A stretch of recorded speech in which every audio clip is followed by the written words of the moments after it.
Salam əziz şagirdlər, mən Sara müəllim. Bu gün sizlərə biologiya 20 sınaq toplusundan birinci sınağı izah edəcəm.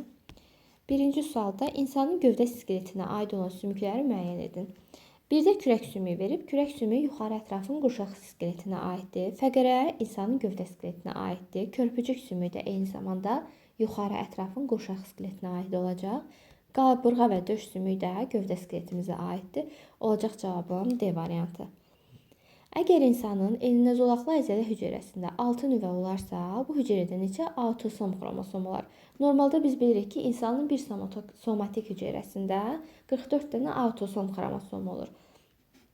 6 nüvə varsa, altında vururam 44-ə. Bu da eləcək 264. Demək, bədən boşluğu verib 3-cü sualda. Yerləşən orqanlar. Nəfəs borusu, timus, biz bilirik ki, bu döş boşluğunda yerləşir. Hipofiz, epifiz kəllə boşluğunda yerləşəcək. Dalaq və apendiks isə insanda qarın boşluğunda yerləşir. Deməli, X döş, Y kəllə, Z qarın. Olacaq B variantı.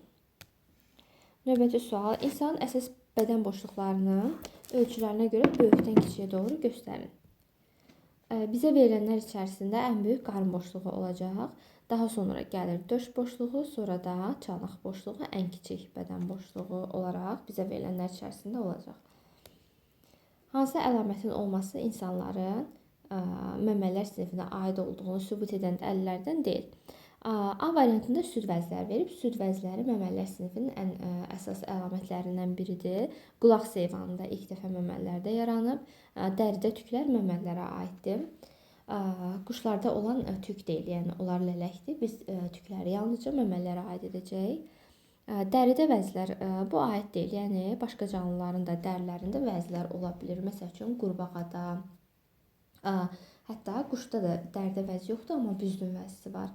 Yəni vəzlər sadəcə məməllərə xas əlamət deyil, əzələvi diafraqmada məməllərə xas olan əlamətdir. 6-cı sual. İnsan skeletində qabırğaların sayı bir ətrafdakı barmaq falanqaların sayının neçə ədəd çoxdur? İnsanın bir ətrafında olan barmaq falanqalarının sayı 14 dənədir. Neçə ədəd çoxdur deyirsə çıxıram. 14-dən çıxıram qabırğalar. İnsanda neçə dənə qabırğa var? 24 dənə qabırğa var. Daha doğrusu qabırğa falanqalardan nə qədər çoxdur deyir. Təbii ki 24-də o, deməli 10 ədəd çoxdur. Körpücük və bazı sümükləri birlikdə skeletin hansı hissələrinə aid etmək olar? Körpücük də bazu da yuxarı ətrafın skeletinə aiddir. Olacaq demək C variantı. Məsəl üçün qurşaq skeleti körpücüyə aiddir, amma bazu aid deyil. Sərbəst hissəyə bazu aiddir, amma körpücüyə aid deyil deyə biz daha ümumi cavaba baxmalıyıq yuxarı ətraf skeletinə, çünki hər ikisinə aid olan o olacaq. Yetkin insanda sinir hüceyrəsi oyanır və ötürür. İnsanın sinir sisteminə aid deyil, sinir sisteminə deməli beyin körpüsü aid olacaq. Peyk hüceyrəsi, yarımkürələr sinir düyünə aiddir, amma işçi orqan sinir sisteminə aid deyil. Düzdür, biz sinir sistemində işçi orqan eşitmişik, amma məsəl üçün insanın əli işçi orqan ola bilər, ayaq ola bilər, amma sinir sistemi orqanı sayılmır. Yəni sinir sistemi sayılmır. İnsanın mərkəzi sinir sistemində yerləşmir. Mərkəzi sinir sistemində baxın, bu mərkəzi sinir sistemidir. Hissi neyrondur. Hissi neyronun dendriti bu cismi olsun. Bu isə aksondur. Baxın, aksonun bir hissəsi mərkəzi sinir sisteminə qədər gəldi. Həmin mərkəzi sinir sistemində ara neyrondan burada sinaps yaranır. Ara neyronun baxın dendriti, cismi, uzun çıxıntısı yerləşdi mərkəzi sinir sistemində. Ara neyron bir və ya bir neçə dənə ola bilər. Sonra bu ara neyron da uzun çıxıntısı vasitəsilə hərəki neyrona birləşir. Hərəki neyronunda, baxın, çəkirəm buradan. Dendriti, cismi, sonra aksonu. Baxın, aksonun müəyyən bir hissəsi mərkəzi sinir sistemində yerləşdi.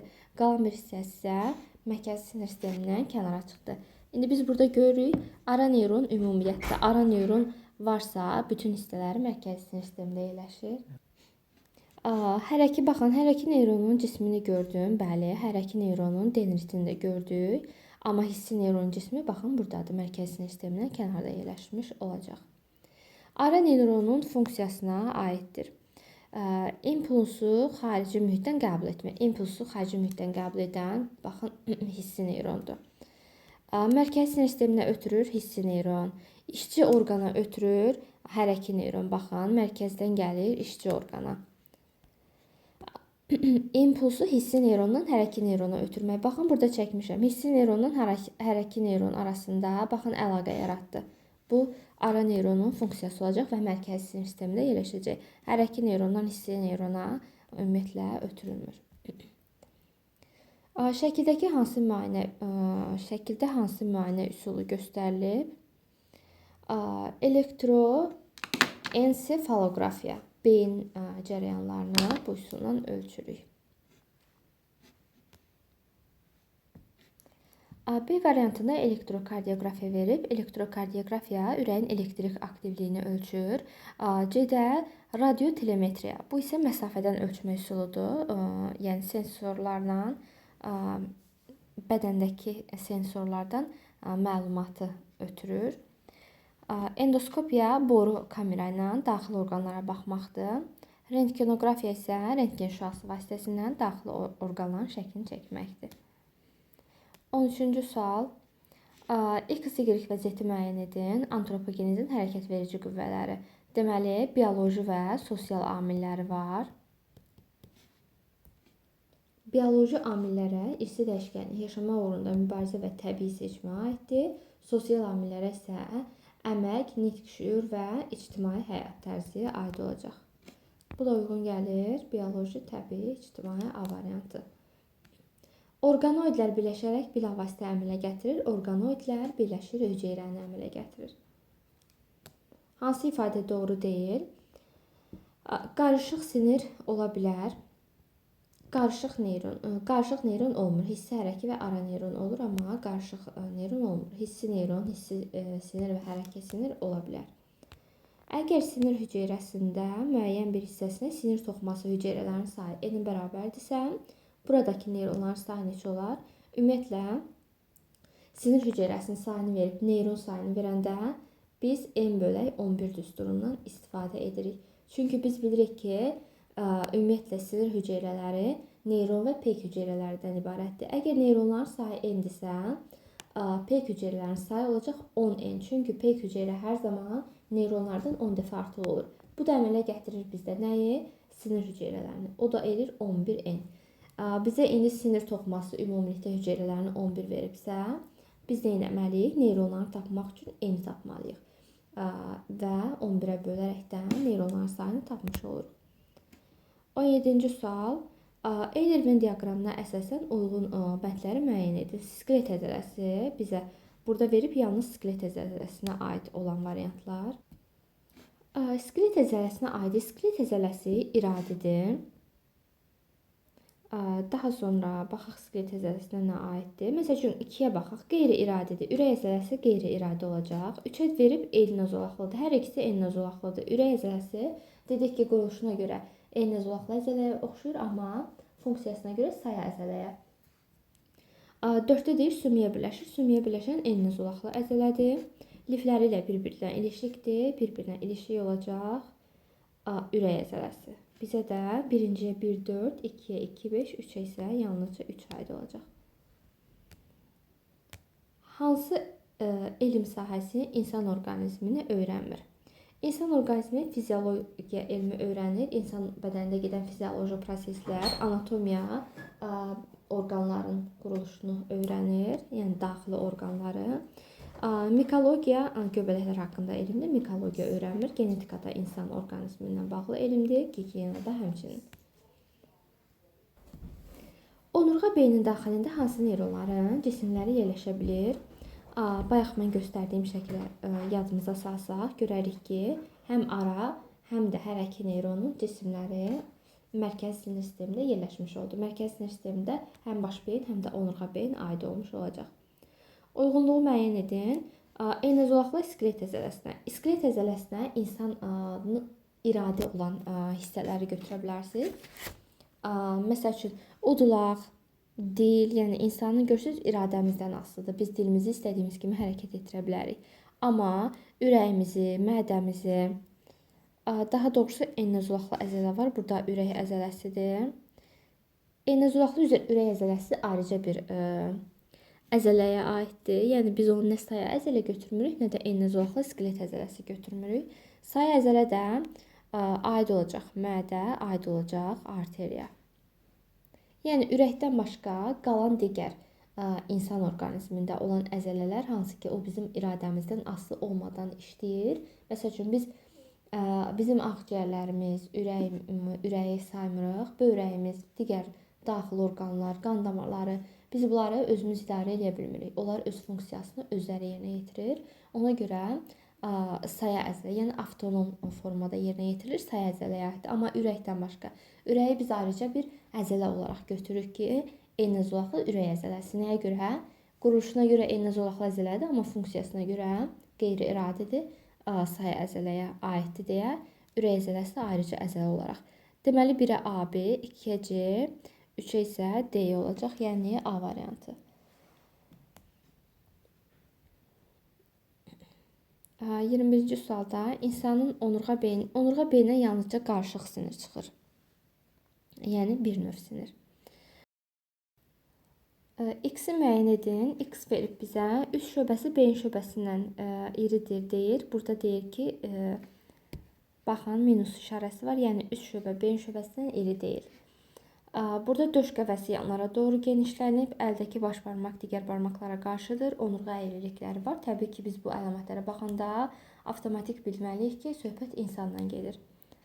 Sinir toxuması müəyyən hissəsində 446 neyron varsa, bu hissədə cəmi neçə sinir toxuması var? Bayaq izah etdiyim düstura əsasən 446 neyron varsa, bizdən sinir toxuması hüceyrəsini soruşur. Mən burada baxın yazmışam. N üstə gəl 10N. Yazıram, N'im 446-dır. 446-nın üstünə 10 vuraq 446 gəlirəm. Olacaq 4460. Bunları da toplayıram. Bu da edəcək 4096.